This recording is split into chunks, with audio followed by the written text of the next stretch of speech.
I request CA Rohit Kejriwal to escort CA Dr. Girish Ahuja and CA Raj Singhania on the dais.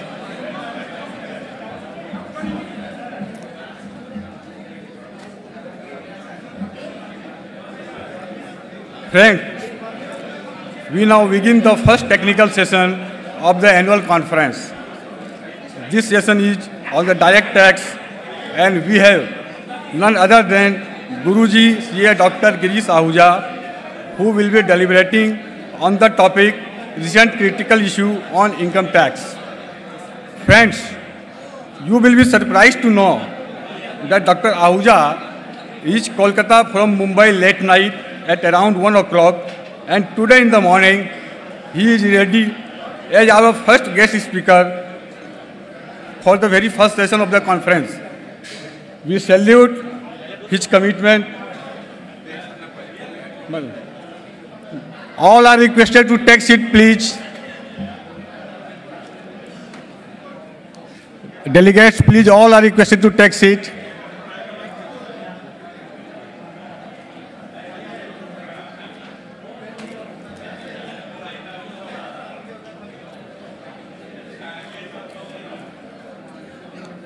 Friends, you will be surprised to know that Dr. Ahuja reached the Kolkata from Mumbai late night at 1 o'clock, and today in the morning he is ready as our first guest speaker for the very first session of the conference. We salute his commitment, his energy level, and we are deeply indebted to him that he was the first speaker to conference his presence for the annual conference. May I request everybody to give a standing ovation to our own CA Dr. Girish Ahuja. Yeah, standing ovation, please. To our own CA Dr. Girish Ahuja.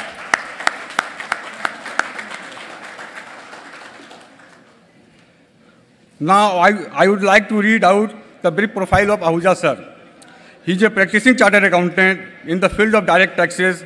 He was a rank holder both in intermediate and final examination of the ICAI. He has done the PhD from the Faculty of Management Studies, Delhi University. He was nominated by the Government of India as a member of Task Force for redrafting the Income Tax Act. He is author of over 25 books on direct taxations, and the rest is being displayed on the screen.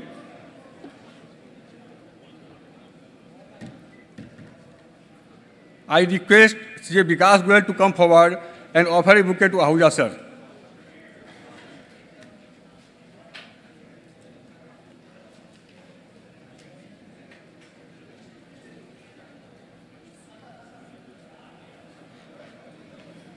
Please give a big round of applause.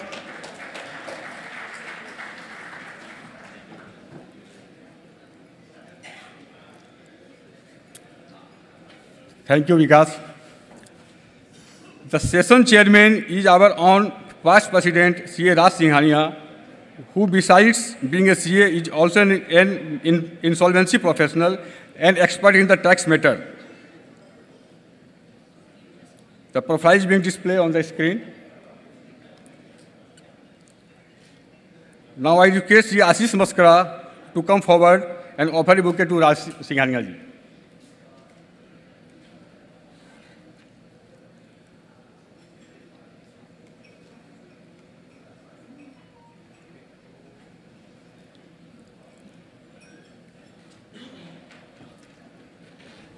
Please give a big round of applause.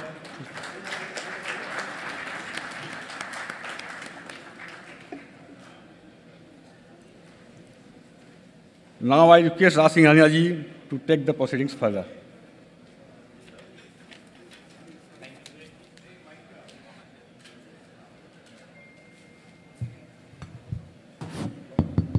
It's okay. Thank you, Vicky. Good morning and a very warm welcome to all the guests in this 15th annual conference of VIP Road Chartered Accountants Study Circle EIRC. As I can see, the hall is almost now full, and our first technical session is on income tax, wherein none other than Dr. Girish Ahuja sir is going to deliberate on the latest critical issues and developments in the income tax. As we are already a bit late in the session, I will not take much of time, but Mr. Ahuja is being given the task of covering almost all the major issues and the latest development in the income tax, more particularly on the capital gains front and other developments suggested in this particular budget 2023. And also there can be some questionnaires or particular request from the audience sides on any particular issue. He has just conveyed me that if anyone wants any particular topic to be covered, he can cover the same and will deliberate. So without wasting much of time, actually we have a shortage of time, without wasting much of time, I now directly request Ahuja sir to start his deliberation. And sir, it can be as per your convenience, whatever you. Thank you. Sitting on the dais, of course, the chairman of this technical session, C.A. Raj Singhania ji, Vivek Banka ji, एक नाम जरा मैं डर के बोलता हूँ, पहला बोल देता हूँ C.A. रोहित जी, अगला पोर्शन डर के बोल रहा हूँ केजरीवाल जी। दिल्ली से आया हूँ तो डरना पड़ता है, इसलिए कह रहा हूँ। Sitting in front of me, of course, Central Council member from Aurangabad, and a wonderful person, let me tell you, C.A. Umesh Sharma ji, Mr. S.S. Gupta ji, many persons sitting here, Mahendra ji, and there are so many people. VIP have left, although VIP circle remains here. VIP study circle is here. All the VIP have left, no problem, absolutely. That's why I had written their name, but now there is no need to point out their name. Of course, Rajesh Jalan ji, he is also here. We have Sanjeev Sanghi ji, wo bhi chale gaye mere khayal. Vijay Agarwal ji, the program chairman, and the others, dignitaries sitting in front of me, ladies and gentlemen. Well, friends, I was asked to speak on search and seizure, and I told them it is not possible for me.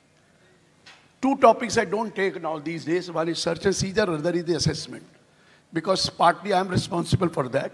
And if I start criticizing that, I will be put into difficulties. That's why I am not going to speak on that. Rest, you want to ask me anything, you can keep on asking me. I have absolutely no problem.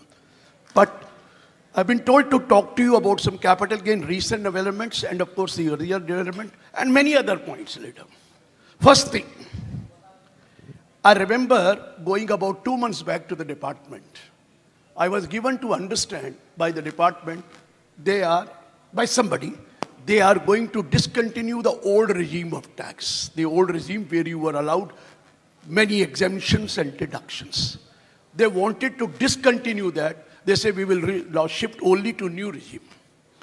I told them, give me few reasons why you are shifting to the new regime and you don't want to continue the old regime. Although we have been, all this country is all because of saving. And we have done so much of saving, maybe by compulsion. But we have saved a lot of money and that's why we are growing. And why are you interested? The first reason which they gave me was, in the case of salaried employee, 60% of the receipt of HRA are bogus.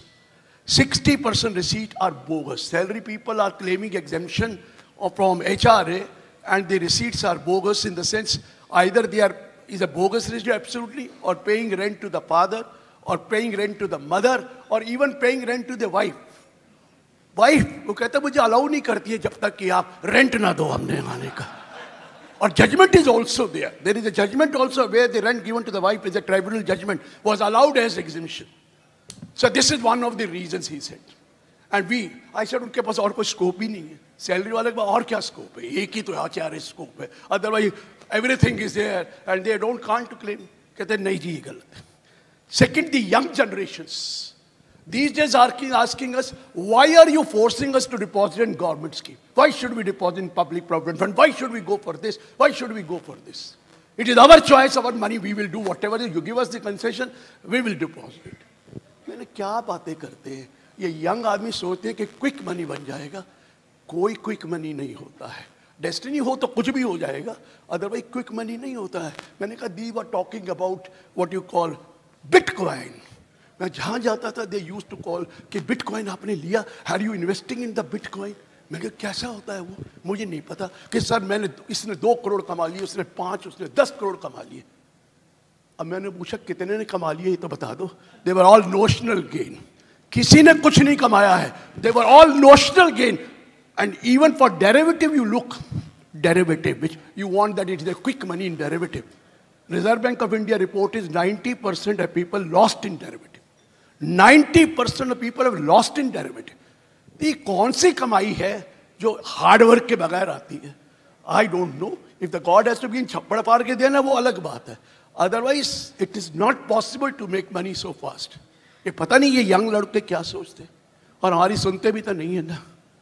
क्या करें, मैं तो कई बार कह चुका हूं, हम तो सैंडविच सोसाइटी हैं, अपने माँ बाप से भी डरते थे, अपने बच्चों से भी डरते हैं। कोई एक खड़ा होके कह दे वो अपने बच्चों से नहीं डरता, कह दे नहीं इतना खड़ा होके कि अपने बच्चों से नहीं डरता। एक खड़ा हो गया, एक हो गया, अभी नहीं आ। मैंने कहा क्या तेरी शादी हो गई है? कहता नहीं हुई। तो मैंने कहा फिर बच्चों से क्या डरना था, पहला तो होने दे। दूसरा खड़ा हो गया, यंग सा लड़का। मैंने क्या हुआ, तेरे बच्चे कितनी उम्र के? कहते एक 5 साल का, एक 7 साल का। मैं कहा बड़ा तो होने दे, अभी तो बच्चे तो मन के सच्चे होते। ये कौन आ गया जमाना sir? I fail to understand what kind of a life is this. We are not being respected by our children. हम उनसे डरते हैं क्योंकि है तो एक ही और 2 ही। हमारे जमाने में तो जितने मर्जी थे, और वो 2 भी अपने आप को सेंटिमेंटली एक्सप्लॉइट करते हैं हमारे पास। वक्त बदल गया सर। मैंने कहा कोई मत सोचो, लेकिन मानती नहीं सर। एक और 3-4 रीजन दिए, मैंने एक ही रीजन दिया, सर मत करो। कहते क्यों? मैं कहा इस साल इलेक्शन है। चुप हो गए बस, समझ गया आ गया। मैं कहा इस साल इलेक्शन है, सारे सीनियर और सारे पुराने लोग कहेंगे ये क्यों गलत किया। ठीक है, don't give any benefit. They have not given any benefit but at least old scheme continues. I said will you go for old scheme? मैं कहा मैं नहीं, I will not go for new scheme. कहते क्यों? मैं there are many reasons, but the one of the reason is I am an author.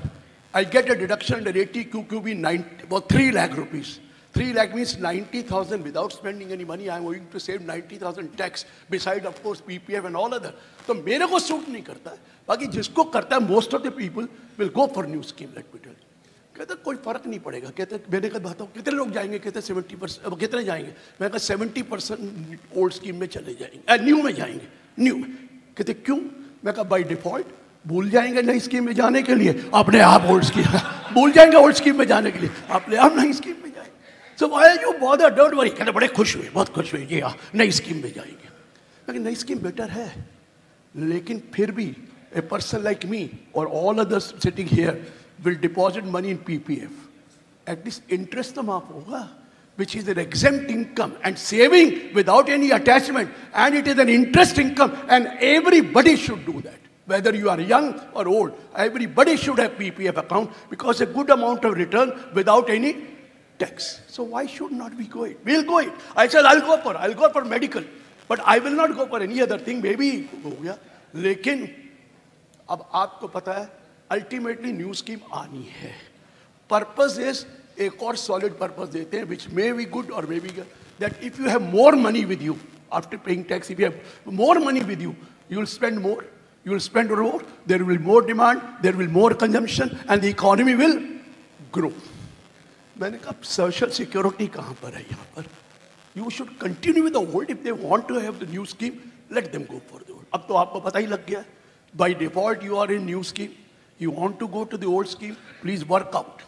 Because if you are a professional or you are a businessman, you are allowed only one chance to go to old, one chance to come back to the new scheme. एक बार आपने opt कर दिया old में, तो सिर्फ एक chance है to come back, and then again you can not go to old scheme. So you have to decide in advance, would you like to remain in old? Apply for that, but think over that you, if you want to come to new scheme, only one chance in lifetime, come here, then you can't go back to old scheme. ये सोच के आप करना. बाकी तो for other people who do not have income, total income does not include any income from business profession, they can change every year. जिस साल old में जाना है अप्लाई कर दीजिए, नहीं तो by default you are in the new scheme. तो ये नया चीज जो आया कोई ऐसा नहीं. अब पहले कैपिटल गेन पे जाऊंगा, फिर और इशू पे आऊंगा.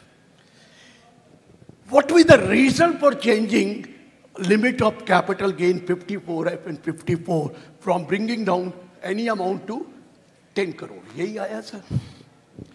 You must have heard in the few past months, people are buying houses or flats, particularly in Bombay, for 40 crore, 30 crore, 50 crore, 60 crore. कई आपने सुना होगा papers. और कर रहे हैं day in day out.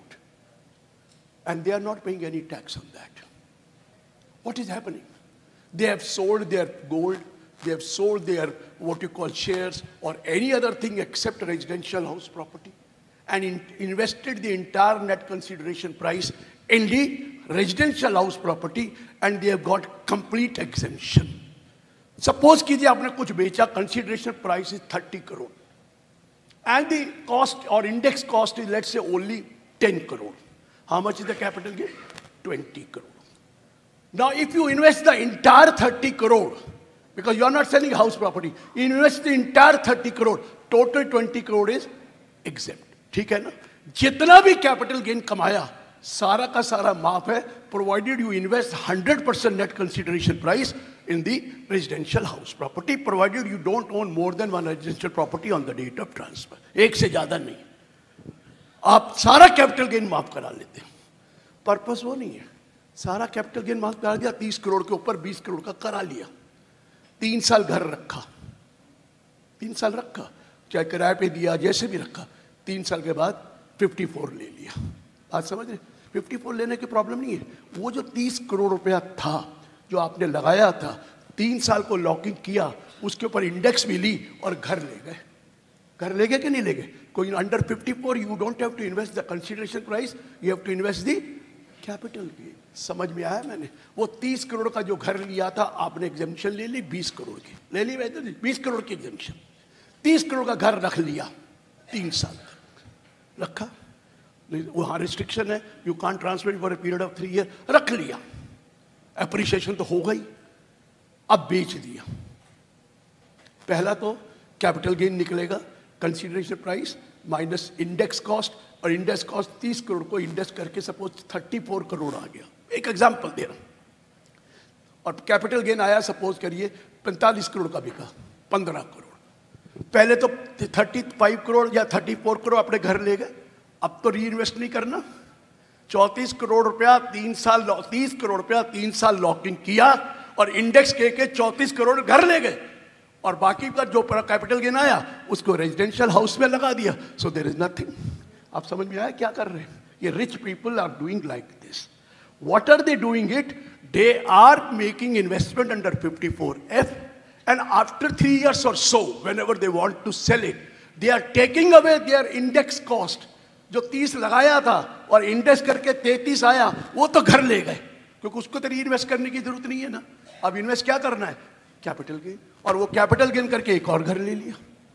जितने मर्जी घर ले लो, एक बेचकर एक में ले. 54 में तो रिस्ट्रिक्शन ही है, sell one by one, sell one by one, sell one by one. और ये करते रहे और 3 साल बाद बिक गया तो फिर 54 दोबारा ले लेंगे अगर किसी और चीज को बेचना हुआ था. आप बात समझ रहे? कॉन्सेप्ट क्या था? And this is the reason why they have brought some amendment in section 54F and section 54. Clear, sir? The purpose was this: not to touch the middle class people, to touch the high bracket people, because they were planning in such a manner that they were not paying tax on a capital gain for transfer of any asset by taking a benefit under 54F or transfer residential property by taking a benefit under 54. यही था sir concept. अब इन्होंने क्या कर दिया है? वो 30 करोड़ में 20 करोड़ रुपया प्रॉफिट हुआ था. कैसे हुआ था? Long term capital gain 20 crore multiplied by amount invested 30 crore divided by the net consideration price 30 crore. तभी तो 20 करोड़ लिया था. अगर ऊपर कम लगाते तो कम मिलता. अब फॉर्मूला क्लियर हो गया. Long term capital gain into amount invested which cannot be more than 10 crore, which cannot be more than 10 crore divided by 30 crore divided by net consideration price. नीचे तो net consideration price ही रखा 30 करोड़, लेकिन exemption कितनी मिलेगी? 10/30, 1/3. वो 20 करोड़ के बदले 6 करोड़ 667 मिला, बाकी नहीं मिला 13 करोड़ रुपए। आपने नोटिस किया? क्योंकि फॉर्मूला क्या बना? Long term capital gain 20 crore multiplied by amount invested. पहले 30 लगाया था तो 30 मिलता था, अब 30 भी लगाओगे तो भी 10/30 मिलेगा, 20 लगाओगे 10/30 मिलेगा, 15 लगाओगे 15/30 मिलेगा, 10 लगाओगे तो 10/30 मिलेगा। ऊपर की फिगर बदली है, न्यूमरेटर, डिनोमिनेटर तो एनसीपी ही रहेगा। क्लियर हुआ sir? This is what has happened. They have limited the exemption by changing the numerator, that the numerator these amount invested will be either the actual amount invested or 10 crore, whichever is less, whichever is less amount invested, or 10 crore whichever is less। तो काफी लोगों को फर्क पड़ेगा। बाकी 54 में 10 करोड़ काफी होता है, मिडिल क्लास के लिए 10 करोड़ कोई कम नहीं है। हाँ, टॉप लेवल पे हैं तो उनको तो 10 करोड़ की एग्जेम्पशन मिलेगी। This is 54. Sell a residential property, buy another residential house property within 1 year before or 2 years after, or in the construction within 3 years, you are getting a benefit of total exemption of the capital gain। अब वो limit कर दिया 10 crore. Clear है sir? कोई इसमें point है तो आप जरूर पूछ सकते हैं, पर purpose was this, and purpose I think if it is going to avoid tax by planning this manner, it was a right purpose।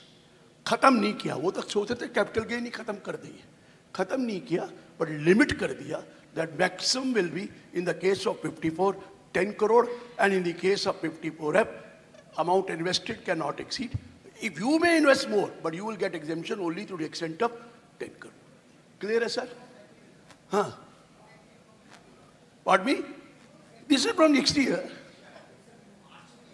कर लो, हो तो सभी जगह होता है सर, सभी जगह होता है मार्च तक। वो तो अभी लाइफ पॉलिसी में भी यही हो रहा है। अब तो एडवर्टाइजमेंट आ रहा है कि लाइफ पॉलिसी ले लो 5 लाख के ऊपर, नहीं तो अगले साल मर जाओगे। आ ही रहा है, वो तो होता ही है। वो तो गलती हो गई उनसे, गलती हो गई। यूलिप जब आया था, यूनिट लिंक्ड इंश्योरेंस प्लान, तो उन्होंने उस 1 फरवरी से कर दिया था, उसी डेट से कर दिया था। इस बार गलती हो गई, 1 अप्रैल से करा है। तो अभी 2 महीने का टाइम दे दिया कि जो करना प्लानिंग कर लो, लेकिन 99% है इंश्योरेंस कंपनी पीछे पड़ गई है गवर्नमेंट की। Ultimately where was the money used by the insurance company? In the stock market, in this investment के लिए। और अगर आपको एक लॉन्ग टर्म एग्जेम्पशन मिल भी गई तो क्या फर्क पड़ता है? After all you are getting a benefit, but economy is growing because you are investing in life insurance policy, not for death only. वो कहते डेथ की ले लो, अबे मैं मर गया झक पर ले, मेरे के बच्चे तो वैसे नहीं पूछ रहे। 10 साल 15 साल बाद मिले तो यही है, बच्चे तो नहीं पूछते रहेंगे कब जाएगा, पैसा मिलेगा। वक्त बदल गया ना सर, वक्त बदल गया, पुरानी बातें अलग हो गई। तो इसलिए मैं ये सोचा था 10 साल बाद पैसे आएंगे, काम आएंगे लाइफ में। सर लाइफ यही है, जिंदगी नहीं मिलेगी दोबारा। बच्चों के लिए मत मरो, अपने लिए भी देखो, ये भी मैं बता रहा हूँ। और लाइफ में एक चीज बता दूं, जो 50 से ऊपर हो गया है उसको एक ही आदमी पूछता है, उसकी स्पाउस, मतलब उसकी बीवी या उसका हस्बैंड, बाकी कोई नहीं पूछता है। आप ही को फोन करके पूछना पड़ता है, बेटा ठीक है ना, कोई प्रॉब्लम तो नहीं है, मैं कुछ कर सकता हूँ। ये हालत है आजकल। तो इसलिए बीवी की याद रखो या अपने हस्बैंड की याद रखो, वही पूछेगा।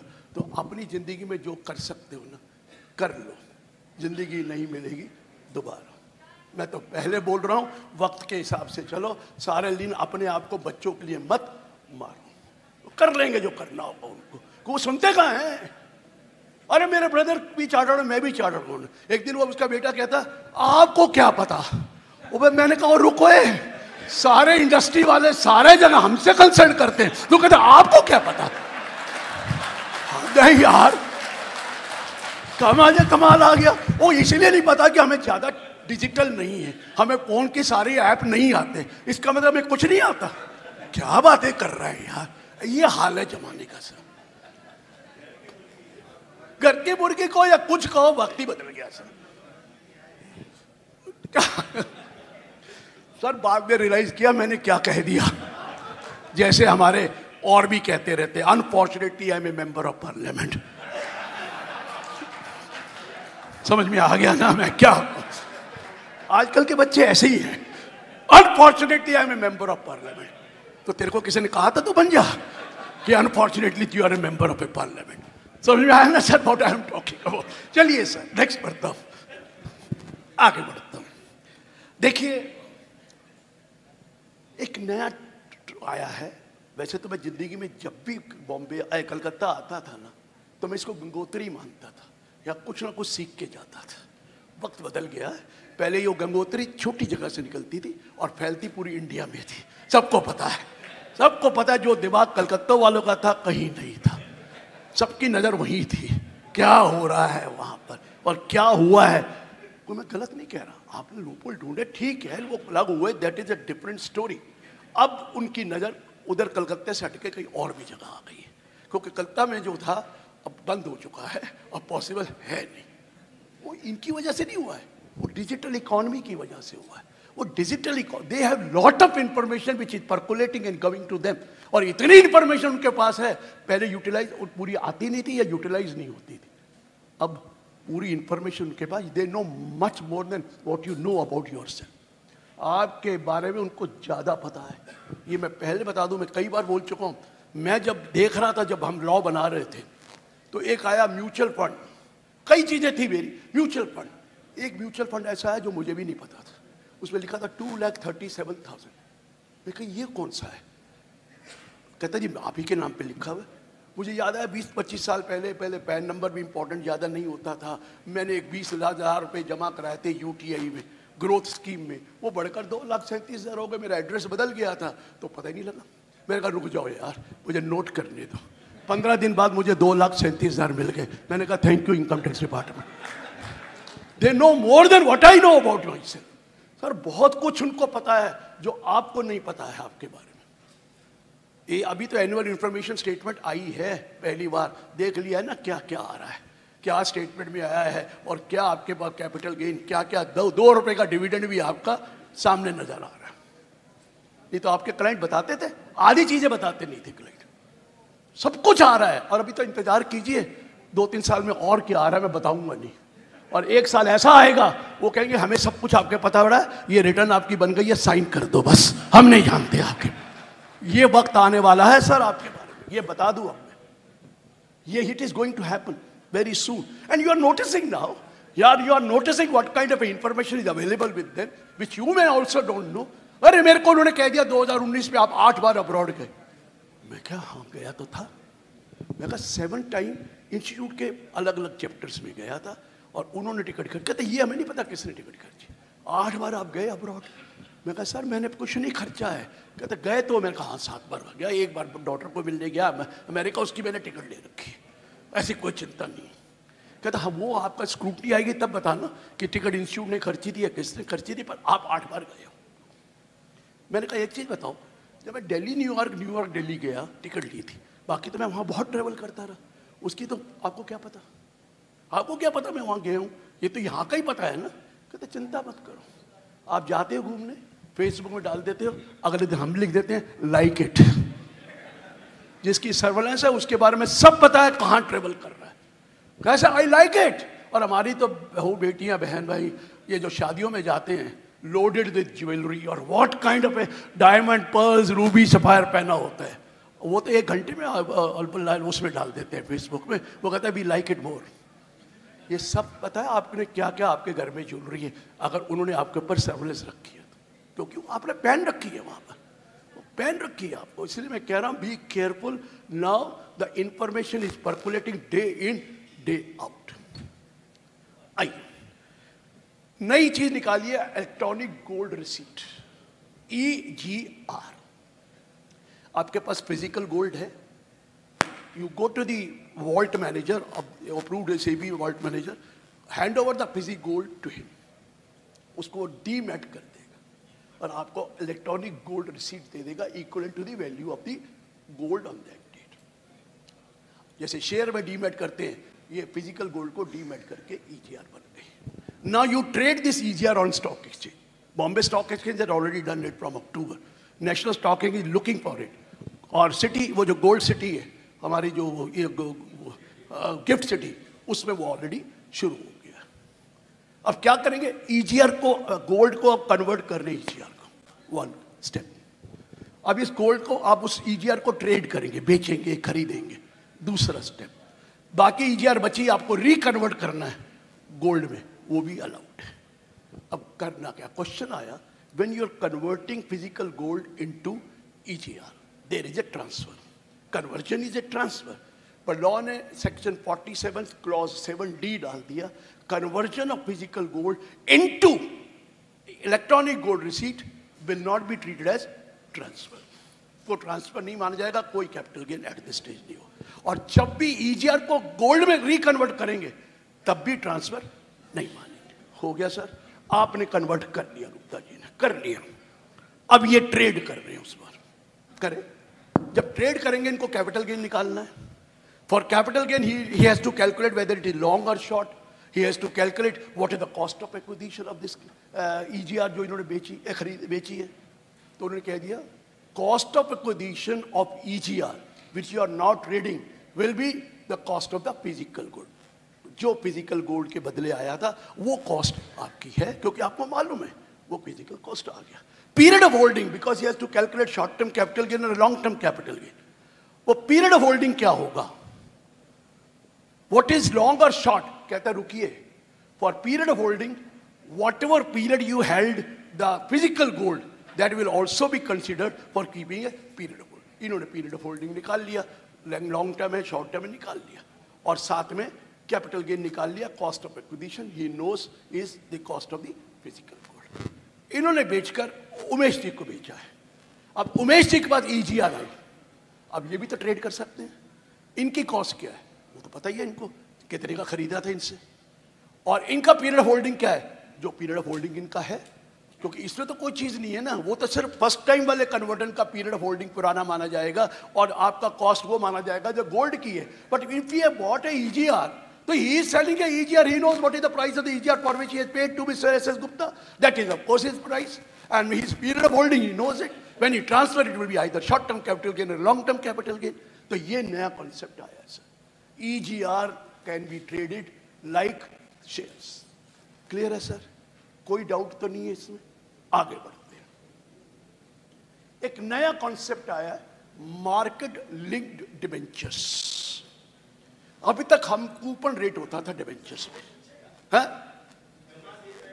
गोल्ड कहां से आया, देखा ना, कलकत्ते वाले यही पूछते हैं। ये कभी हो सकता है कि वो पूछेंगे नहीं कि गोल्ड कहां से आया, ये कोई बीडीएस थोड़ी है कि आपने बीडीएस में कर लिया तो कर लो। यू वॉटेवर 500 ग्राम भी किसने आपको कह दिया कि 500 ग्राम लीगल है? ये तो सिर्फ सर्च के टाइम पे वो छोड़ जाते हैं, ये अटैचमेंट नहीं होती। लेकिन ये 500 ग्राम या 250 ग्राम, ये 100 ग्राम, इसको भी प्रूव करना पड़ता है। वो करते नहीं है, वो बात अलग है, but they have nowhere said that 500 gram is clear to you. ये ऐसा कुछ नहीं है, वो तो छोड़ जाते हैं कि हमारे ट्रेडिशन है, हमारे लेडीज पहनती हैं तो उनके लिए हम इनको कहते हैं भाई ज्वेलरी रहने दो इतना, 500, 250, 100, बट इट इज सोर्स उसका भी बताना जरूरी है।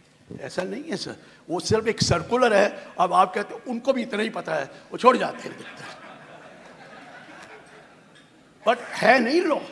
It's not a law that 500 ग्राम सबके लिए रख लो, फिर तो 4 बीवी ले लो, 200 ग्राम 2 किलो तो हो गया ना। ऐसा नहीं है सर, ऐसा नहीं है। क्लियर है सर, ये भी नहीं है। चलिए वापस बढ़ते हैं, नेक्स्ट पॉइंट। अब मार्केट लिंक डिबेंचर में कूपन रेट होता है, सब सॉरी debentures में, normally debentures has a coupon rate, everybody knows, and the coupon rate is interest which is taxable under the income from other sources. कोई debenture premium में redeem होते हैं, बहुत कम है, लेकिन कुछ डिबेंचर प्रीमियम में रिडीम होते थे। तो इसलिए जब प्रीमियम में रिडीम होते थे तो कैपिटल गेन लगता है रिडेम्पशन के टाइम पे, but there is no indexation of debenture, ये तो सबको पता है। लेकिन बहुत कम चांसेस में प्रीमियम होता है, अदरवाइज तो इंटरेस्ट ही मिलता है। अब नया कॉन्सेप्ट आ गया, market linked debentures. The coupon जो है रेट है वो है नहीं इसमें, it keeps on varying, variable है, उसकी अंडरलाइंग एसेट से इंटरेस्ट कभी बढ़ जाता है, कभी कम हो जाता है, उसमें कोई फिक्स्ड इंटरेस्ट नहीं है। तो उन्होंने कह दिया देखिए हम इसमें इंटरेस्ट कोई अदर सोर्सेज में नहीं लेंगे, है ही नहीं। हम तो जब भी आप इसको बेचोगे हम उस वक्त इसको कैपिटल गेन निकालेंगे। अब इंटरेस्ट वाला कॉन्सेप्ट नहीं है ना, how do we know how much is going to be the interest? Capital gain निकालेंगे, लेकिन याद रखिए it will always be a short term capital asset. ये कभी भी एसेट लॉन्ग टर्म नहीं होगी, हमेशा क्या होगी, शॉर्ट टर्म। तो इसको आपको पूरा टैक्स देना पड़ेगा मार्केट लिंक्ड डिबेंचर्स। ये कॉन्सेप्ट नया आया है।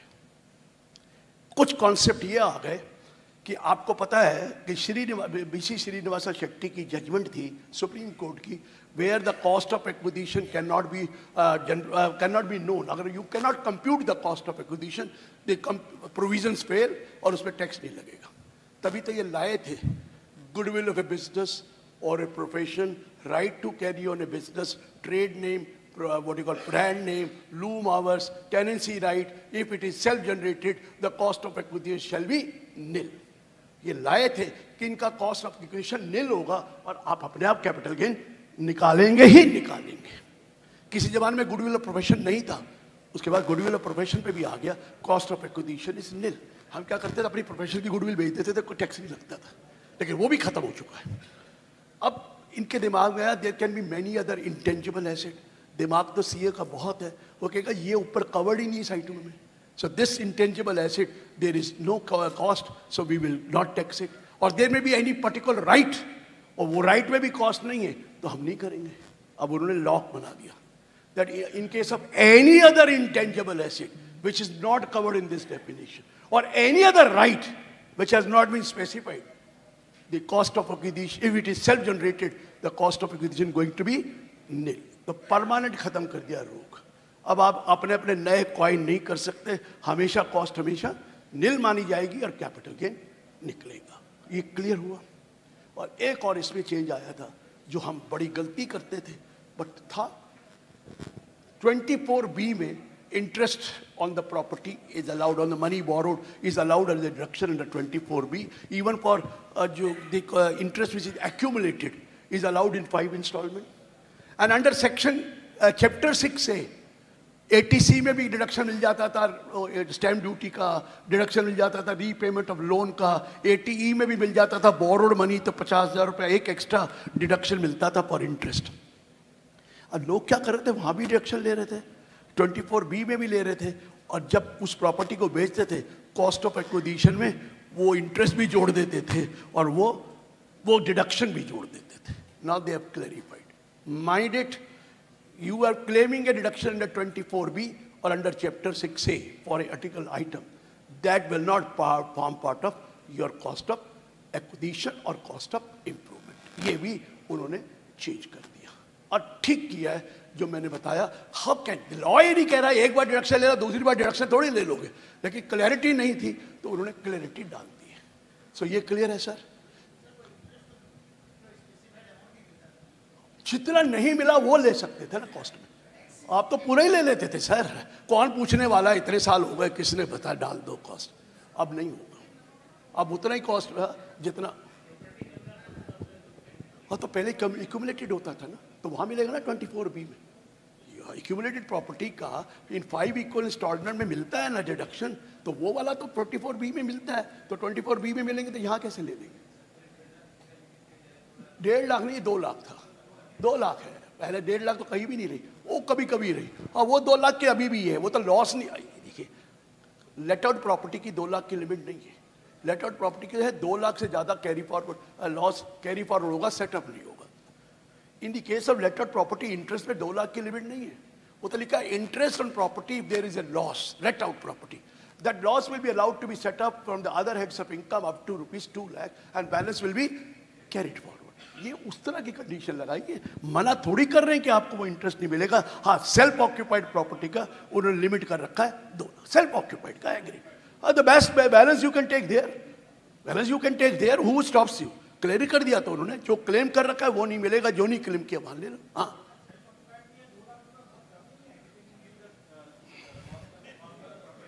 पर ये किस बात का दें आपको? नहीं वो जमाना था जब घर की शॉर्टेज थी तो हम कहते थे और अपना घर बना लो, सेल्फ ऑक्यूपाइड कर लो। देखिए इंसेंटिव जो दिए गए ना, अब तो न्यू स्कीम में तो अलाउड ही नहीं है, न्यू स्कीम में तो 1 रुपया भी अलाउड नहीं है, तो नहीं अलाउड है तो ले लोगे ना जब कॉस्ट आएगी तो।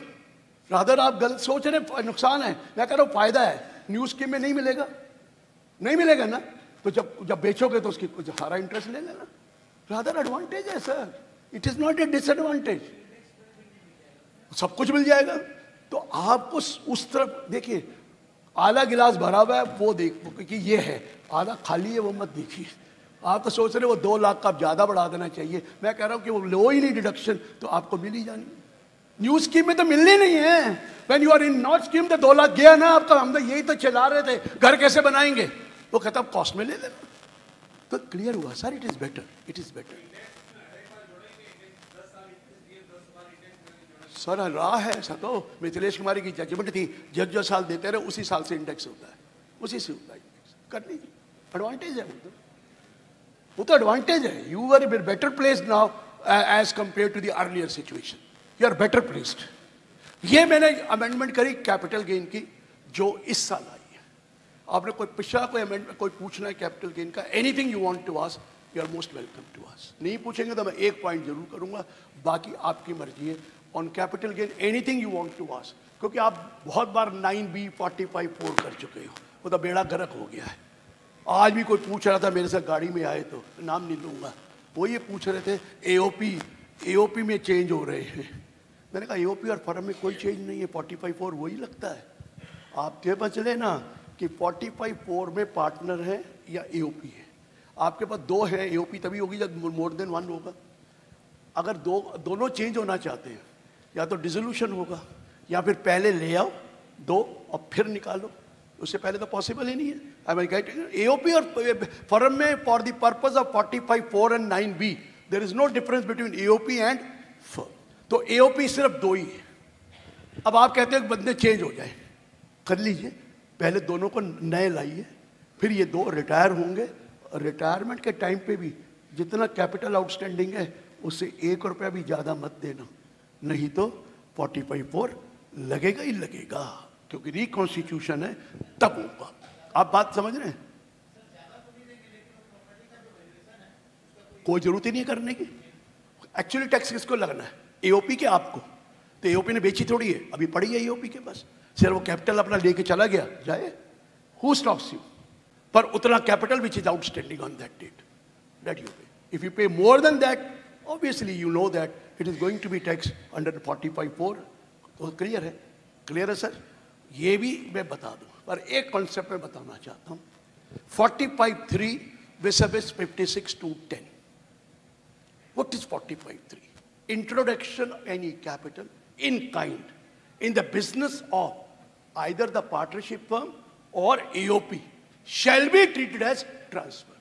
ट्रांसफर माना जाता है ना, जब कोई काइंड में आप प्रॉपर कैश में लाते हो, अपने कैश में चेक वगैरह से लाते हो अपना कैपिटल कंट्रीब्यूशन, कोई टैक्स थोड़ी है। लेकिन कोई बिल्डिंग ले आए, कोई शेयर ले आए, या कोई भी एसेट अगर ला रहे हैं 45(3) में, तो वो कैपिटल गेन माना जाता है in the hands of the transferor. Transfer means the member और द पार्टनर। लगता है ना 45(3) लगता है ना सर? लेकिन वहां लिखा हुआ है for the purpose of computing capital gain, the consideration price shall be the value recorded in the books of account. Value recorded in the book. Suppose कि प्रॉपर्टी ले आए, उसकी स्टैम्प ड्यूटी वैल्यू 10 करोड़ रुपया है, आपने खरीदी 2 करोड़ की थी। आप 2 की ले तो भी हम कुछ नहीं कहेंगे, 4 करोड़ की ले तो भी कुछ नहीं कहेंगे, 10 करोड़ की ले तो भी कुछ नहीं कहेंगे, सिर्फ कैपिटल गेन उस हिसाब से लगेगा। और 2 की 2 में लाएंगे तो कुछ भी नहीं होगा, हम उतना value recorded in books of account. लेकिन आप भूल गए 1/4/2017 के बाद सेक्शन 56(2)(10) आ गया। पहले 7 होता था, 7 वहां पर तो होता था इंडिविजुअल रेशियो है, अब तो 56(2)(10) में any person receive from any other person और persons sum of rupees 50,000, immovable property for without consideration or inadequate consideration, movable property without consideration or inadequate। तो अगर आप 2 करोड़ की चीज थी 5 करोड़ में लाए, आपको टैक्स तो 3 करोड़ पे देना पड़ेगा जब इंडेक्स करके, लेकिन फर्म को tax 10 crore minus 5 crore as gift मानी जाएगी और इनएडिक्वेट कंसिडरेशन। आप कह रहे 3 में लिखा है, अरे 3 में लिखा तब 3 जब आया था तब 56(2)(10) नहीं था। जब 3 आया था तब 56(2)(10) नहीं था, तब 56(2)(7) में तो इंडिविजुअल रेशियो थे। फर्म कहाँ थी? कहाँ था? कहीं नहीं था। और फर्म आई भी थी 7 में, ए में, तो वो आई थी सिर्फ शेयर्स, बाकी तो आया नहीं था। अब तो हर एसेट आ गई, तो इसलिए 45(3) भी लगाएंगे तो माइंडेड, ये कैपिटल स्टैम्प ड्यूटी वैल्यू पे नहीं दिया पार्टनर ने, वैल्यू रिकॉर्डेड पे दिया, the partner may get saved, वो तो उतने पे टैक्स देगा, लेकिन firm will have to pay tax under the head income from other sources, difference between the stamp duty value and the value at which it has been taken by the firm. ये clear हुआ sir? ये हमारी गलतियां अभी भी हो रही हैं, कोई रियलाइज नहीं कर रहा। 45(3) is for introduction, but 56(2)(10) came from 1st April 2017. That will cover all types of inadequate consideration, whether for a immovable property or a movable property. Clear है sir?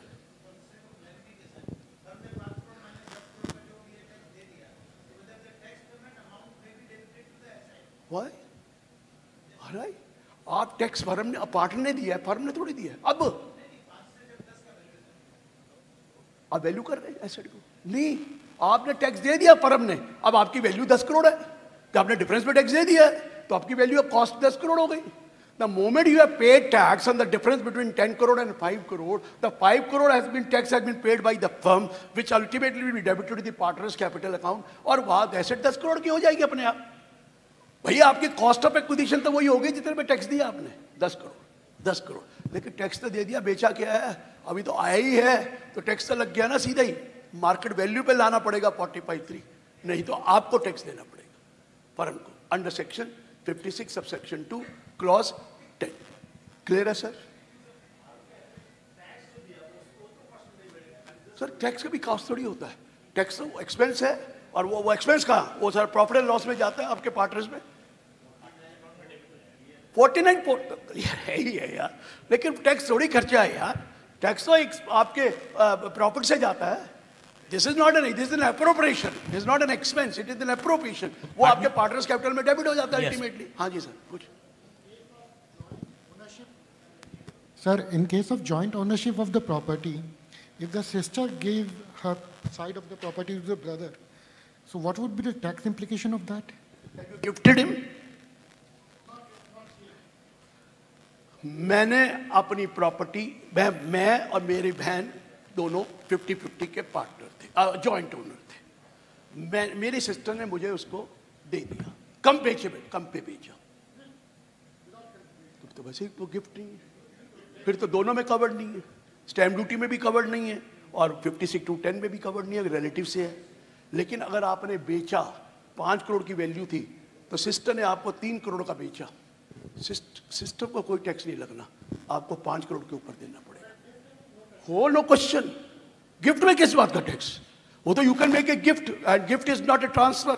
जब आप 50C लाते हैं तो वहां ट्रांसफर में होता है, इस गिफ्ट ए ट्रांसफर? नो, 47 में गिफ्ट को एक्सक्लूड कर रखा है, कोई प्रॉब्लम। हाँ नहीं, थैंक यू तभी करते हैं जब इनके फेवर का डिसीजन दे, नहीं तो कोई नहीं देता मुझे थैंक यू। समझ में आया? इनको खुश हो गए कि हाँ भाई ठीक है, ये काम हो सकता है, अदरवाइज कोई थैंक यू करता है? सवाल ही मेरा नहीं होता कि मरवा दिया इन्होंने। हाँ जी, सेल कर सकती है सिस्टर, अगर 5 करोड़ की प्रॉपर्टी को 3 करोड़ में सेल किया, सिस्टर को 5 करोड़ के ऊपर टैक्स देना पड़ेगा, आपको कोई टैक्स नहीं लगेगा, क्योंकि आपको तो रिलेटिव है। 56(2)(10) में बच जाएंगे, 50C में नहीं बचेंगे जब बेचेगा। पार्टली कैसे मान सकते हैं? ये नहीं होता। अगर इसके उसके 2 पार्ट हैं, 2 प्लेट हैं, 1 प्लेट गिफ्ट कर दीजिए, 1 प्लेट भेज दीजिए, लेकिन पार्टली नहीं होता है, ऐसा नहीं है। गिफ्ट तो गिफ्ट होता है, ये नहीं कि पार्टली गिफ्ट है पार्टली ये नहीं होगा। No no no sir, no question. फिर अब फेवरेबल आंसर नहीं मिला, थैंक यू नहीं करा, देख लिया वहां थैंक यू आई इमीडिएटली। इतना ही फर्क है सर, क्या करूं, लॉ तो लॉ ही है, I can't change the law. Partly नहीं होता सर। हाँ, पार्ट अलग अलग हो सकते तो भेज दीजिए, एक गिफ्ट कर दीजिए, एक भेज दीजिए, अदरवाइज पूरा गिफ्ट कीजिए और फिर उससे बाद में अगले साल गिफ्ट ले लेना। समझ में आया मैंने क्या है? अभी गिफ्ट दे दीजिए, 1-2 साल बाद या 1 साल बदल जाए तो उससे उतना अमाउंट गिफ्ट ले लेना जो बेचने का था, वो तो चल जाएगा ना। नेक्सस नहीं बैठे तो चल जाएगा, उसमें क्या है। चलिए सर आगे, अभी कोई कैपिटल गेन में कोई टॉपिक करना है? हाँ जी, हाँ बेटा, यार एक माइक दे दो ना, मेरी तो ऐसे चलता है, मैं तो घूमता ही रहता हूँ। मैंने सवेरे योगा पूरा नहीं किया तो इसलिए जरा चल ये भी चल जाता है ना आदमी को। चलिए सर एक कमर्शियल प्रॉपर्टी एक नेपाली सिटीजन के नाम पे थी। मुझे नेपाली सिटीजन नॉन नेपाली से क्या फर्क पड़ता है? यहाँ का है, रेजिडेंट है। नहीं, यहाँ का रेजिडेंट नहीं था। अच्छा, उनकी डेथ हो गई। हाँ, तो वो लीगली उनके 5 बच्चे थे, मतलब 2 बेटे एंड 3 बेटियाँ। दोनों बेटे नेपाल में थे एंड बेटियाँ इंडिया में। तो बेटे लोग ने अपना शेयर, वो सिटीजन वहाँ का है? जो ओनर था कमर्शियल प्रॉपर्टी का, he was a Nepali citizen. वहीं का सिटीजन था? वहीं का था, इंडिया का कोई डॉक्यूमेंट नहीं था उसका। ठीक है। उनकी डेथ हो गई। प्रॉपर्टी यहाँ से चिटेड है? प्रॉपर्टी यहीं कैलकाटा की है। तो उनकी डेथ हो गई। उनके 2 बेटे और 3 बेटियां हैं। 2 बेटे नेपाली सिटीजन ही हैं, इंडिया का कोई डॉक्यूमेंट नहीं है उनका। और उन लोग ने, दोनों बेटों ने अपनी तीनों बहन के नाम पे, मतलब अपना शेयर तीनों बहन को दे कर दिया। रेलिंक्विश कर दिया ना, रेलिंक्विश कर दिया। रेलिंक्विश ही होता है ना, गिफ्ट दे दिया, रेलिंक्विश कर दिया, बात तो एक ही है। तो अलाउड है, अपनी सिस्टर है उसकी। हाँ सर, वो उन्होंने अपना शेयर दे दिया। अब तीनों बहनों के नाम पे हो गया। अब वो 3 बहन यहाँ के किसी को बेच रही है वो भेज प्रॉपर्टी। दे, अब इसमें टैक्स इम्प्लीकेशन कुछ भी नहीं है। कॉस्ट ऑफ एक्विजिशन जो उसकी है वो इसकी बन गई, कॉस्ट ऑफ प्रीवियस ओनर की। वो प्रीवियस ओनर था ना, प्रीवियस ओनर ने गिफ्ट दे दी, इसकी दे दी, वो कॉस्ट ले लो। अपनी कॉस्ट तो आपको मालूम है। बट बहनें तो बेच रही है ना किसी तो बेचे ना, तो कॉस्ट तो है ना फादर की।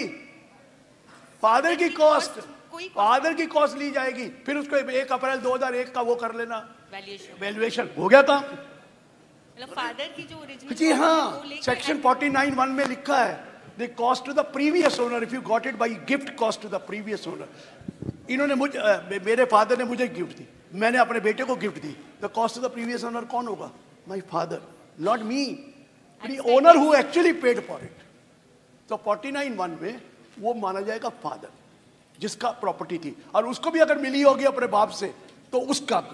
लेकिन हम उसका देखते नहीं है ना, 1 अप्रैल 2001 की वैल्यू ले लेते हैं। अगर 2001 से पहले तो we will take the market value 2001 के पहले। या 1002 की मार्केट वैल्यू लेके भेज दो। अगर स्टैम्प ड्यूटी वैल्यू 1002 की है तो वही होगी मार्केट वैल्यू, और नहीं है तो कोई प्रॉब्लम नहीं। बड़ा सिंपल है ये तो। सर 2001 की वैल्यू, 2001 की अगर 1 से पहले मिला और वो वैल्यू लेके आप इंडेक्स करके कैपिटल निकाल लीजिए। वो तो इंडिया के रेजिडेंट है ना।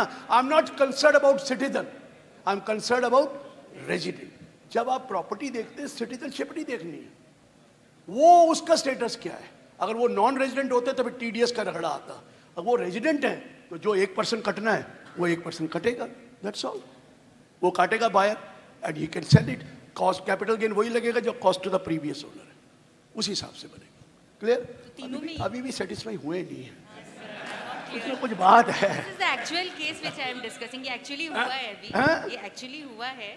तो बेटा मैं यही कह रहा हूँ, 2001 से पहले की अगर गिफ्ट है और वो रिलेटिव की गिफ्ट है तो अब मार्केट वैल्यू 2001 की लेके वो कॉस्ट आ जाएगी, उसको इंडेक्स कीजिए और कैपिटल गेन निकालिए उनके यहाँ। तो ये 3 हिस्से में होगा, तीनों के अलग अलग। अरे सर, कोनर होते हैं, अलग अलग निकलेगा।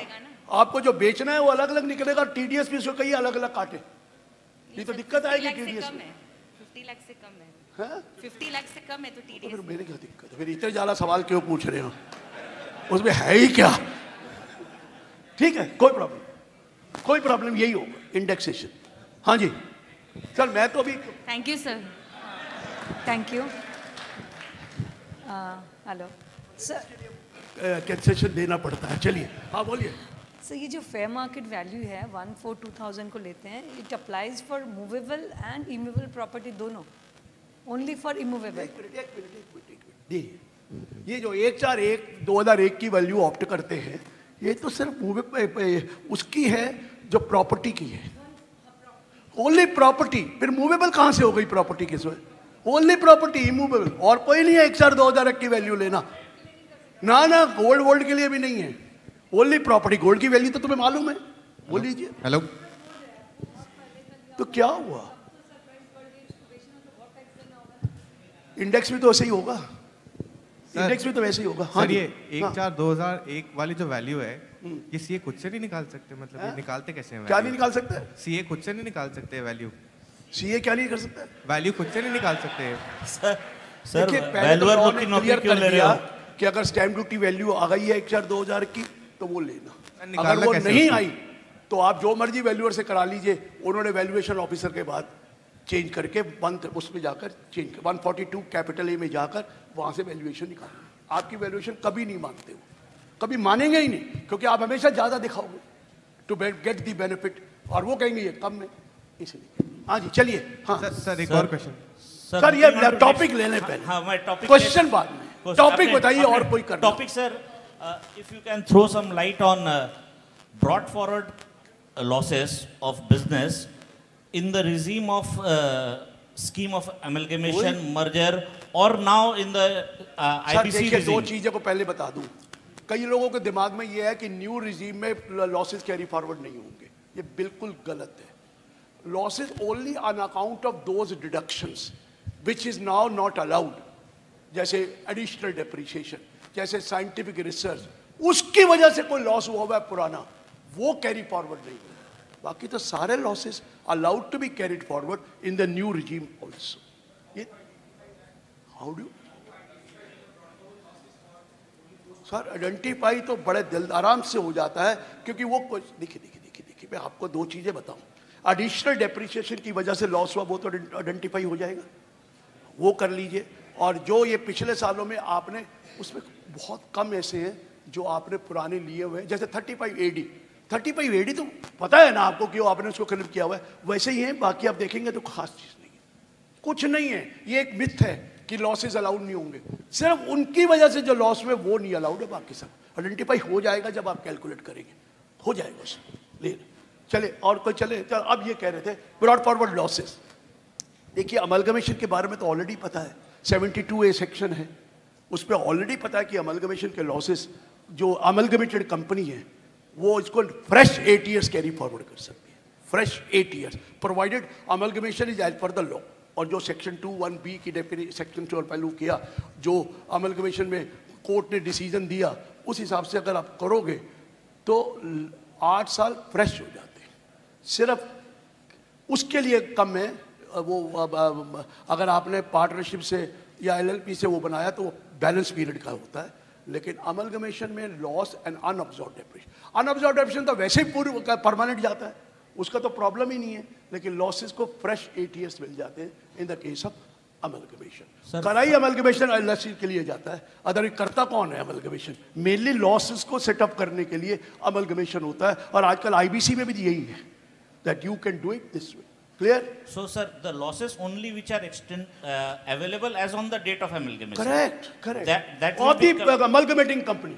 तो इसका of the amalgamating company. हाँ, एक बारी खत्म हो गई तो कैसे रहेगा? हाँ, तो amalgamating company की अगर 7 साल की कोई पुरानी लॉस थी, तो that can again be yes, 8 for another 8 years. Yes, years. that's why the purpose of amalgamation.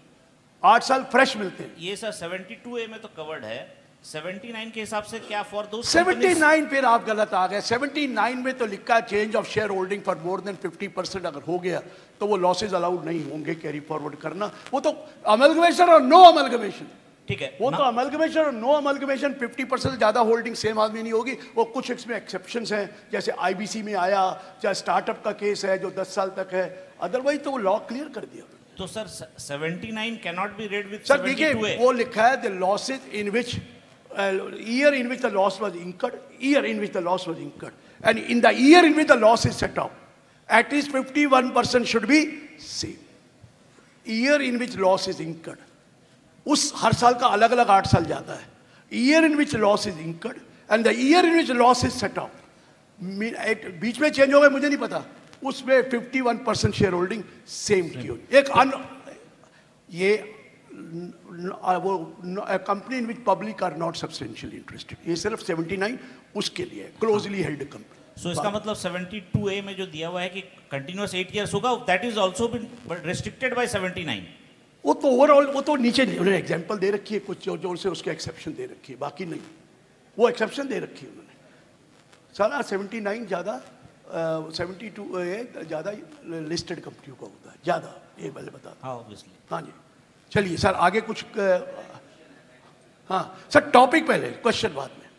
कोई टॉपिक करना, ये भी क्वेश्चन इन्होंने टॉपिक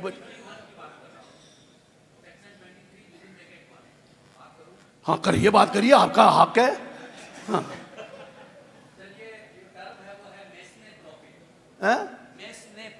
MES जजमेंट आ चुकी है MES ने सर दिल्ली हाई कोर्ट की बात कर रहे हैं, हाँ, 2020 की जो जजमेंट की बात कर रहे हैं। मेरा इसमें ये बोलना है कि अगर मेरी एग्रीकल्चरल लैंड थी और मैं एग्रीकल्चरल ऑपरेशंस कर रहा था, 23(1) कहां से पैदा हुआ? मैं दूसरी बात कर रहा हूँ sir, I am giving one example. पहले 23(1) बताइए क्या? इसलिए मैं 21 तो इमूवेबल प्रॉपर्टी का है, दैट्स करेक्ट, वो लैंड उसमें आती ही नहीं है। ओनली सिर्फ लैंड है तो 23(1) कहां से आ गया? तभी तो पूछ रहा हूं सर। मैं आपको बता रहा हूं, मुझे जो कंपनसेशन मिला है वो रेंट का मिला है। मैं एक एग्रीकल्चरल लैंड थी, मैं उसमें धान उगाया। पहले 23(1) नहीं आता, ठीक है। 22 सेक्शन इमूवेबल प्रॉपर्टी का है सर। 23 भी रेंट दी जाए तो इमूवेबल प्रॉपर्टी का है। ओके। इमूवेबल प्रॉपर्टी कौन सी? जो taxable under the head house property. Is agricultural land taxable under the head house property? No, no, it is not. It is taxable under the head income from other sources. If it is urban, rural को तो वैसे ही नहीं लगता। Rural में तो लगता ही नहीं है। अगर रूरल एग्रीकल्चर लैंड पे आपको रेंट आ रहा है on account of giving it on release, तो उसमें तो टैक्स वैसे ही नहीं है।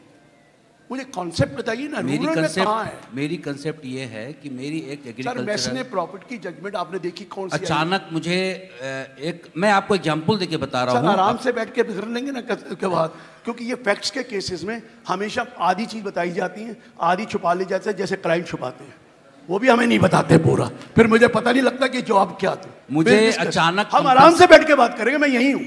मैं समझ गया सर, मैं समझ गया। एक एग्रीकल्चरल लैंड है, उस पर मैं खेती किया करता था। सर आप चाहते हैं आंसर आपके हिसाब से दूं, मैं बैठकर अचानक जो है वो 30 साल से अनऑक्युपाइड इलीगल ऑक्यूपेशन में किसी की थी। क्या आप छोड़ दें टैक्स लगाना? मैं कोर्ट चला गया, मुझे आर्बिट्रेशन के बाद में अवार्ड मिला और उन्होंने बोला कि ये जो आप जो धान उगाया करते थे उसका एक रेंटल कंपनसेशन होता है, क्या ये रेंटल कंपनसेशन मेरा एग्रीकल्चरल रिसीट है? मैं फिर वही पूछूंगा सर कि आप थोड़ा सा इंतजार कर लीजिए सर। टैक्स क्या है वो तो कोर्ट ने देखा ना, मुझे क्या पता कि उस कोर्ट ने किस लहजे में क्या कहा है। Sir let me check up that case. Sir actually हाँ, specific personal question off dais, personal we can discuss. Personal तो मेरे को 10 आदमी फोन करते हैं, मैं सबको जवाब देता हूँ, नाम भी नहीं पूछता। आप करते रहिए, मैं कर दूंगा। We have only 5 minutes left in this session sir, 5 to 10 minutes, तो एनी स्पेसिफिक टॉपिक और पर्टिकुलर सेक्शन फिर सवाल। यस, मैं तो ओपन ऑफर दे रहा हूँ, कुछ भी पूछ लीजिए, लेकिन आप पूछना नहीं चाहते तो मैं क्या करूँ? हाँ sir, not specific case, it should be specific topic. Joint development agreement. बैठिए सर। हाँ सर, एक टॉपिक बस हल्का सा बोलूंगा। 5% ऑफ इंडियंस पे इनकम टैक्स, तो इसका 5% ऑफ इंडियंस पे इनकम टैक्स, तो इसका प्रैक्टिकली कैसे डेवलप होने वाला है फ्यूचर में? ये टॉपिक थोड़ी है, ये तो बेईमानी है। सबको पता है क्या हो रहा है। 7 करोड़ रिटर्नें आ रही हैं, 2 करोड़ वो रिटर्न है जिसमें 1 पैसा टैक्स नहीं मिलता, सिर्फ फॉर्मेलिटी की वजह भरी जाती है, कोई लॉ है, रिक्वायरमेंट है, वो है। 2 और 2.5 करोड़ रिटर्नें हैं जिसपे इनकम 10 लाख से कम दिखाई जाती है। 1 करोड़ कुछ रिटर्न है जो 10 करोड़ से ऊपर जाती है, और 1 लाख से ऊपर रिटर्न है जो 2 करोड़ से ऊपर। क्या बोलूं इस कंट्री को? India is a rich country inhabited by the poor. Sir वो डेवलपमेंट की बात कर रहे हैं इंडिया। छोड़ो ना सर, वो क्या हो रहा है उसके बारे में मत बोलो। आप भी कितना देते ये पूछ लो। सारा दिखाते हैं, या इनकम नहीं कमाते, इनकम इतनी दिखाते हैं। मुश्किल तो यही है, आप दिखा रहे हैं, कमा नहीं रहे। कितनी दिखाते हैं वो देखने वाली बात है। Sir in case of joint development in case of joint development agreements, there can be a situation where there is area sharing, there can be a situation when area and revenue sharing, there can be only revenue sharing. If there is a revenue sharing, please note it is a business. No, मेरा जो question है sir, applicability of 194 IA and IC. इस पे और वो escrow account खोल के account बनाते हैं और उसमें शेयर करते हैं। If I have to deduct interest की पड़ी है कि इंटरेस्ट का डिडक्ट कौन लेगा करके। नो सर, 194 IA में यदि एप्लीकेबल टीडीएस काटना पड़ेगा, वो तो मैं कह रहा हूँ नहीं, और यदि एरिया शेयरिंग है और एरिया एंड रेवेन्यू दोनों शेयरिंग है, तो हम 26Q जब भरेंगे तो मार्केट वैल्यू क्या भरेंगे? सर ऐसा होता है, जब रेवेन्यू शेयरिंग होता है, मार्केटिंग एक आदमी कर रहा है, सारे तो नहीं कर रहे। जो मार्केटिंग कर रहा है उसी के नाम पे चेक आते हैं, तो वो एक एस्क्रो अकाउंट खोल लेते हैं, TDS उसको क्रेडिट मिल जाता है, बाकी आपको वो ट्रांसफर। नहीं, whether 194 IA will be applicable on this TDS? Why not? On this 194 is any person responsible for transferring to a resident here has to deduct TDS at the time of making payment, whether he's a builder or he's a co-owner or whatever he is. So sir, in case of a area transfer, if there is a stage-wise transfer, say 30% to sir पहला तो 170 point ये है, आपकी बात समझता हूँ मैं, सवाल ये पूछूंगा कि जो पहला जिसका लैंड ओनर था वो 45(5)A में आता है, इंडिविजुअल HUF है, yes. मेन तो वहाँ आता है ना, हाँ, right. इंडिविजुअल HUF में 45(5)A आ जाता है, बाकी में सब में बिजनेस आ गया। अगर फर्म है, कंपनी है, तो 45(5)A नहीं लगता है, सिर्फ इंडिविजुअल HUF के केस में 45(5)A लगता है। उसमें पर्पस क्या बनाया, you have entered into a development agreement with the under a housing project with the developer and you are saying that I am handing over this land to you. और क्या करता है, agreement to sell must be registered. अगर registered नहीं है तो 45(5)A लगता ही नहीं है। You have to register, the moment you register and give the land to him, it is a transfer. रुक जाना यहाँ. But capital gain does not arise in the year of transfer here. The capital gain will arise in the previous year in which the completion certificate is issued by the competent authority. पहले नहीं लगता, transfer को हमने defer कर दिया कि पैसा तो आया नहीं, कहाँ से टैक्स दूँ, एक एग्रीमेंट कर लिया, लेकिन मेरे पास पैसे कहाँ हैं देने के लिए, तो हमने कहा चलो वो तब लगाना, उस वक्त कैपिटल गेन टैक्स लगेगा। अब आपको अगर आपने शेयर अलग कर दिया तो कंसीडरेशन प्राइस होता है share of the land and building minus your cost, ठीक है ना, पूरी लैंड की कॉस्ट, वो कैपिटल गेन निकालते हैं।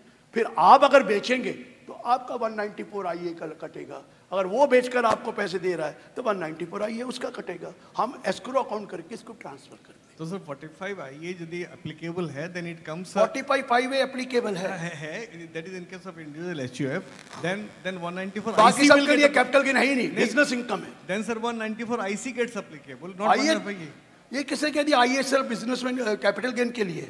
IA गेन तो सारे ट्रांसफर के लिए, चाहे बिल्डर हो, आप बिल्डर से फ्लैट खरीदते हैं तो उसकी तो स्टॉक एंड ट्रेड है, फिर भी तो TDS काटते हैं, फिर भी तो TDS काटते हैं। कहाँ लिखा है कि 194 IA is only for when you buy from capital asset? Fine.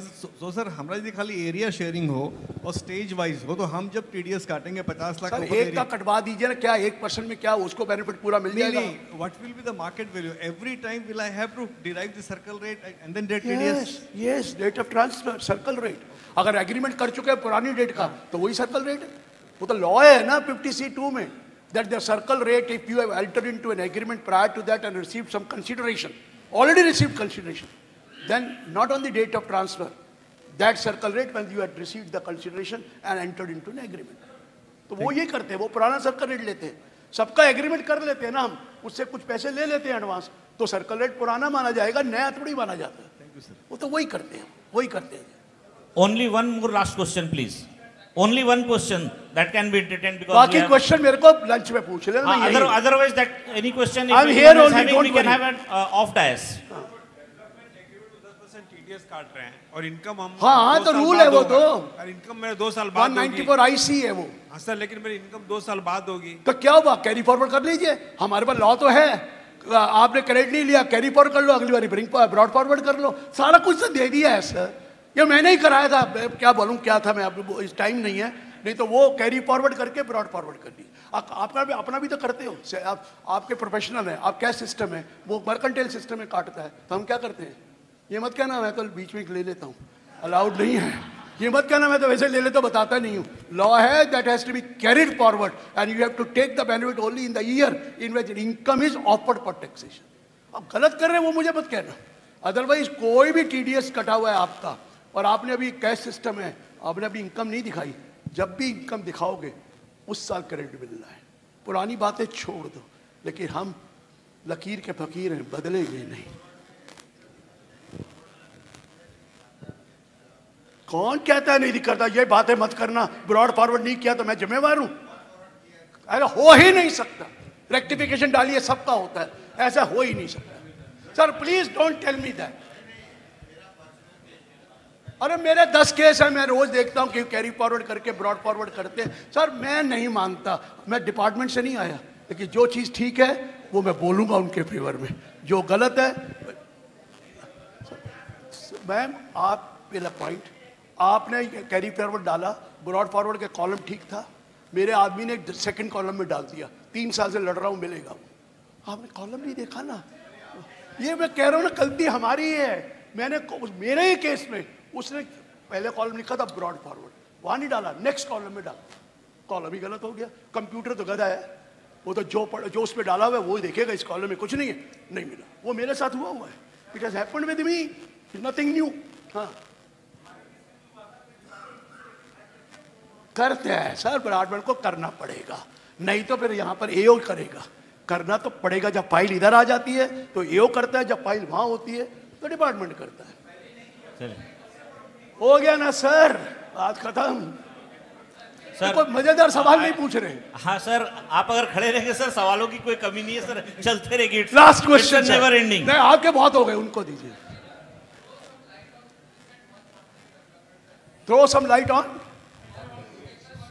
मैंने सर 148 बहुत टाइम ले लेगा। मैंने बोल दिया, मैं नहीं बोलूंगा। और इतनी बड़ी लाइट तो नजर आ रही है, अब कौन सी लाइट डालनी है यार। Sir I will not speak. Ashish Agrawal ही मैं लाइक नहीं करता, लेकिन क्या मजबूरी है, अगर एमआर शाह साहब ने किया है तो एक दिन मीटिंग में मिले मुझे, यही 148 आशीष अग्रवाल के, मैंने कितनी अच्छी जजमेंट दी है, मैं चुप करके सर दी है, मैं कंटेम्प्ट ऑफ कोर्ट थोड़ी करूंगा। जब स्पेशल पावर आप यूज करके स्पेशल आर्टिकल लाके करें, what can I do sir, I can't help it. ये पॉसिबल नहीं है, 15 मई को रिटायर हो जाएंगे, बाद में बात करेंगे। हैं, किसकी प्रॉपर्टी है? Without any cost. सलामी मीन्स वही लीज प्रॉपर्टी है, उसकी पेमेंट दे रखी है, क्या और कॉस्ट डिटेल नहीं है। मतलब आप अपने आप कह रहे मेरी कॉस्ट है, ऐसे थोड़ी होगा, प्रूफ तो देना पड़ेगा कॉस्ट दी है, ऐसा नहीं होता सर, ऐसे नहीं होता। Thank you the patient hearing sir, thank you. Thank you, thank you very much sir, thank you very much for your wonderful deliberation. और सर यहाँ ऐसा है कि आप जब तक जवाब देते रहेंगे सर, क्वेश्चंस आते रहेंगे, क्वेश्चंस कभी खत्म नहीं होने वाले। So anyone having any particular questions on any issue, sir is there, we can have that off DISE.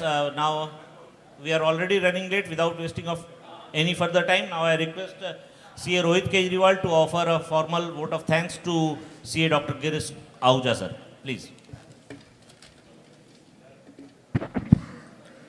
Thank you CA Raj Singhania ji. On behalf of WIPCA, I would like to thank CA Dr. Girish Ahuja sir for sharing his views on recent critical issues on income tax.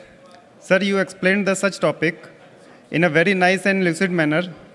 Session was very informative and interactive, and I am sure it will give the value addition to our professional knowledge. Now I request to CA Gopal Khaitan to come forward and offer a memento to CA Dr. Girish Ahuja ji.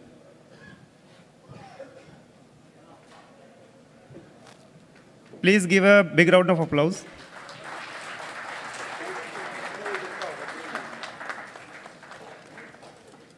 Thank you, Gopal. I would like to thank CA Raj Singhania ji for coordinating the sessions.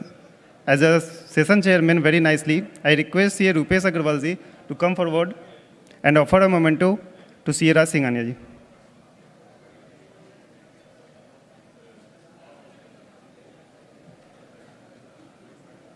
Please give a big round of applause. Thank you, Rupesh.